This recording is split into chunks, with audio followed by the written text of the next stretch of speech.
I'm Edna Hubbart Sutton. I keep the name of Hubbard because that was my first husband's name, and most of the folks here knew me by the name of Hubbard because we had Hubbard's Pier and Seafood business, which we started in 1952, and it was the biggest employer, I think, of the town at that time. We had a big business going on. It was seafood, wholesale, retail. The boats would come in and unload at our dock. We had the restaurant there that took care of those things. We opened at 4 o'clock in the morning. We closed whatever time was convenient, every day of the year except Christmas. And it was a good life.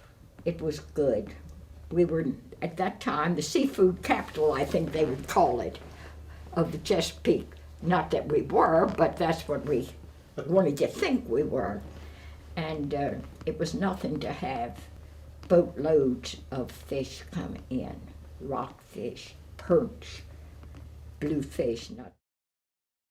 I was born in 1918 in Baltimore.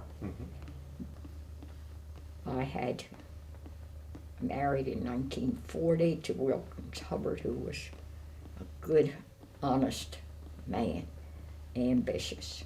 I told Wilkins not long ago, I said, your dad would get up 3 or 4 o'clock in the morning many times to go to work on the boats, live on the boats for weeks at a time, only home weekends.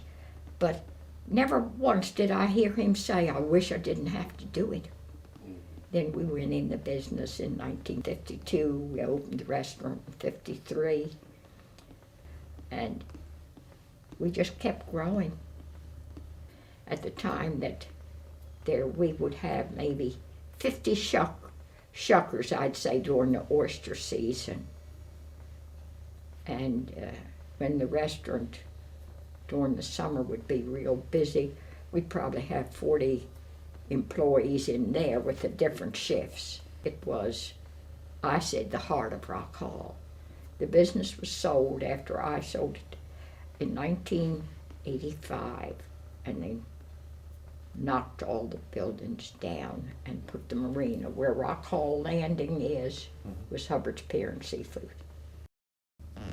Well, up until after 62, that was a marsh where the men spread their nets. Back then, the pound netters, which we had about 5 pound netters with a designated spot for their pound nets. I know that our men did good. They would go out, take the big boat, and then behind that they would tow a smaller boat, rowboat type, that they could go in and get the fish out of the nets. I was a busy woman. I kept all the books. I cooked in the restaurant. And at times, if things were busy in the fish house and they needed me, I was with my coat on, catching the fish weight. It was a 7-day-a-week job for me for 30 years. And I'm happy I was able to do it. It afforded so that I could make the money to pay for my son's education. Tell you, it wasn't inherited money, it was fish money. We worked hard in fish. But hard work never hurt. I mean, hard work is good for people. And learn to save and to take care of yourself and set an example for your children. And we didn't expect a fortune. You wanted people to come and enjoy being here and learn to love Rock Hall. I'm afraid we overdid it.